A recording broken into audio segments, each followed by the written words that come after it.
Dieu voulait que les gens se souviennent toujours de cela. C'est merveilleux de vivre avec lui.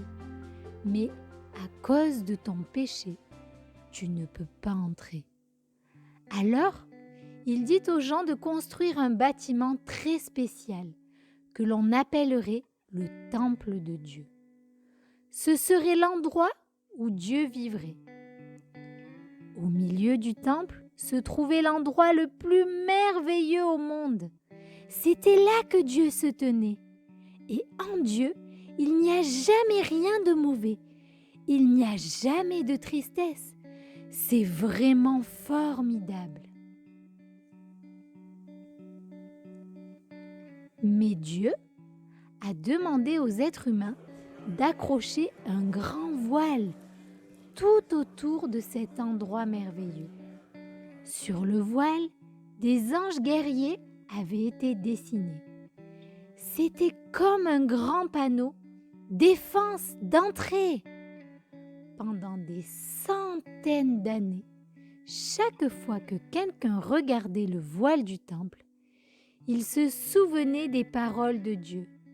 C'est merveilleux de vivre avec lui, mais à cause de ton péché, tu ne peux pas entrer.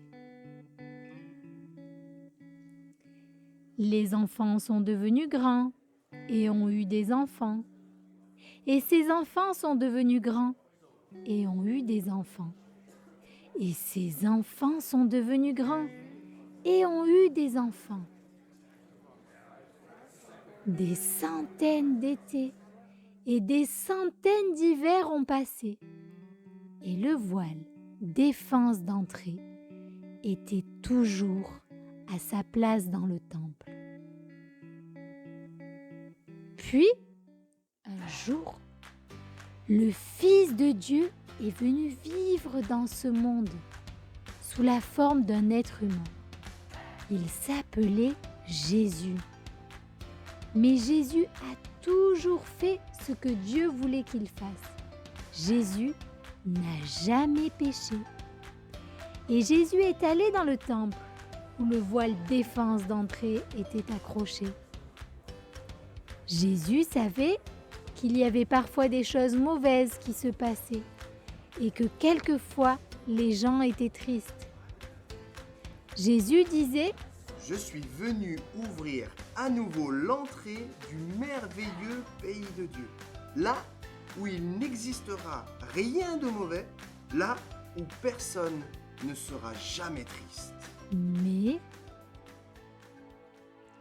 les gens ne voulaient toujours pas que Dieu les dirige. Alors ils ont décidé de mettre Jésus sur une croix pour le faire mourir. C'est la chose la plus mauvaise de toute l'histoire des hommes. C'était le jour le plus triste de tous les temps. Mais Jésus avait un plan. Il avait prévu de mourir sur la croix. Quel étrange projet! Pourquoi le Fils de Dieu avait-il voulu mourir?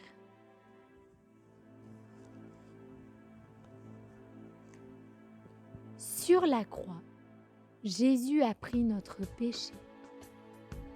Toutes ces mauvaises choses que nous faisons et qui nous rendent tristes, Jésus les a toutes portées à notre place.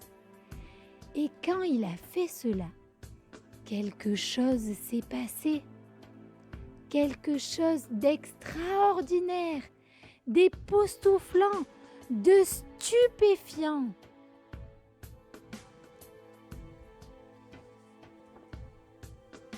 Le voile s'est déchiré. Dieu avait arraché le panneau défense d'entrée. Le merveilleux pays de Dieu est à nouveau ouvert. Parce que Jésus est mort, nous pouvons y entrer. Après la mort de Jésus, ses amis l'ont mis dans un tombeau. Ils étaient très tristes.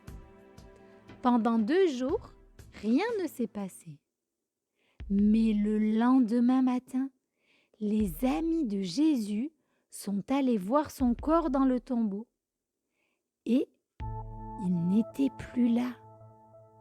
Un peu plus tard, les amis de Jésus étaient réunis tous ensemble.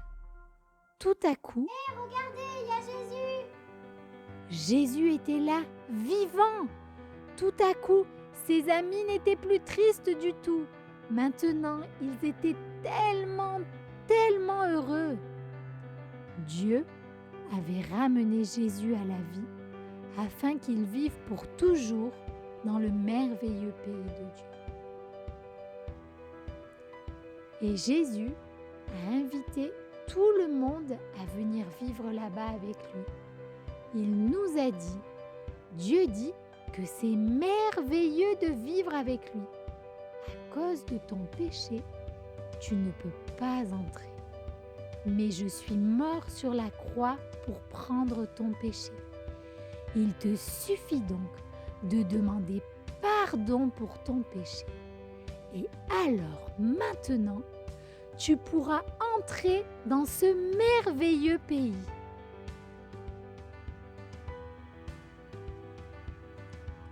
Nous pouvons vivre avec Dieu pour toujours. Il n'existera plus rien de mauvais et personne ne sera jamais triste. Nous verrons Dieu, nous parlerons à Dieu et nous aurons du plaisir à être avec Dieu, exactement comme il l'avait prévu. Ce sera merveilleux de vivre avec lui.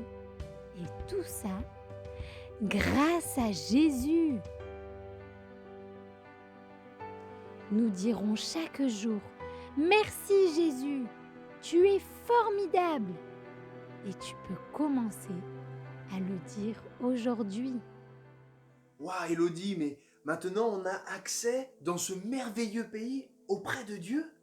Et oui Nat, c'est ça la véritable histoire de Pâques. Oh là là. À Pâques, Jésus s'est donné sur la croix pour nous pardonner tous nos péchés.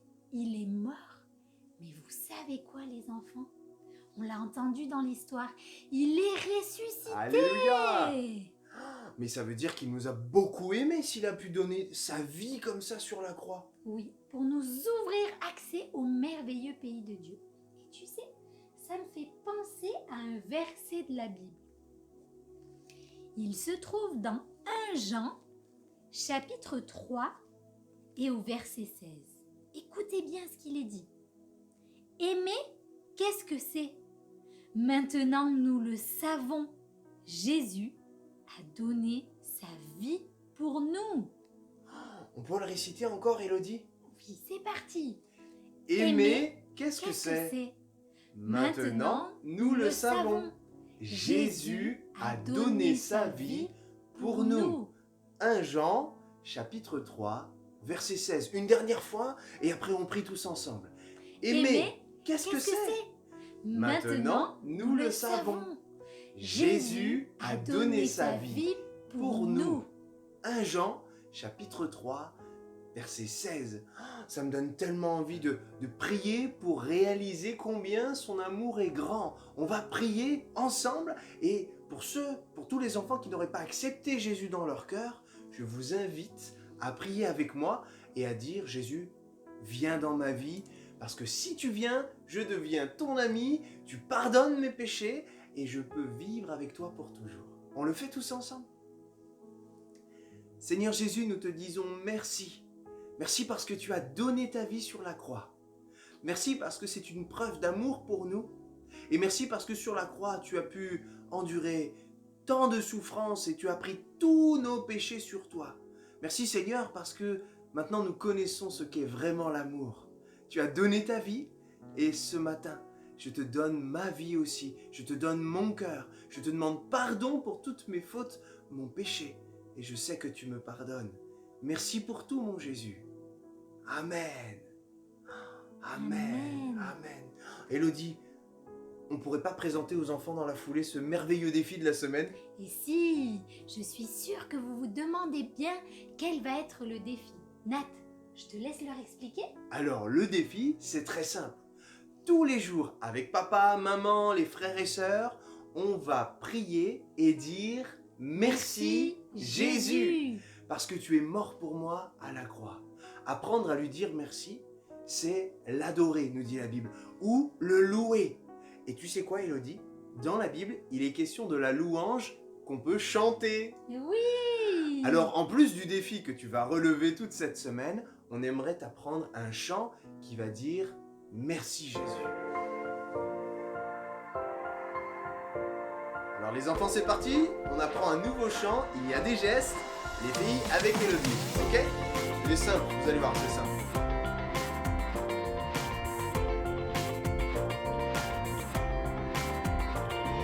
Jésus, tu es avec moi. Jésus, tu es tout pour moi. Je te suivrai dans tes voies. Je veux te louer et je tape tes mains, les bougeons acclamant.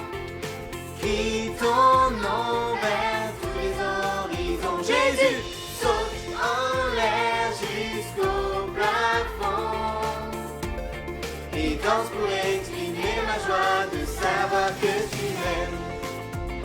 Facile, ok? Allez, on reprend. On finit avec Élodie pour la première phrase. Jésus, tu es avec moi.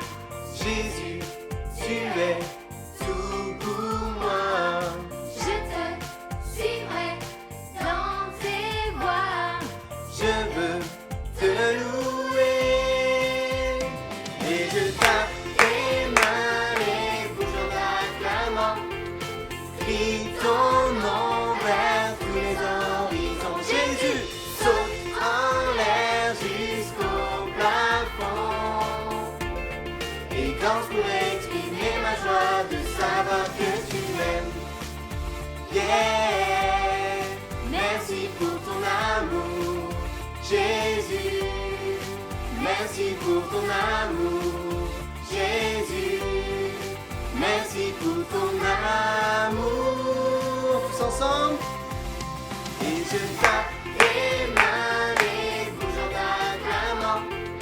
Crie ton nom vers tous les horizons. Jésus, saute en l'air jusqu'au plafond et danse pour exprimer ma joie de savoir que tu m'aimes. De savoir que tu m'aimes. De savoir que tu m'aimes. Alors on se donne rendez-vous la semaine prochaine Savoir que tu m'aimes. afin de savoir combien Dieu t'aime. À très bientôt, pensez au défi, le Seigneur vous bénisse. On prie pour vous les loulous. À très vite!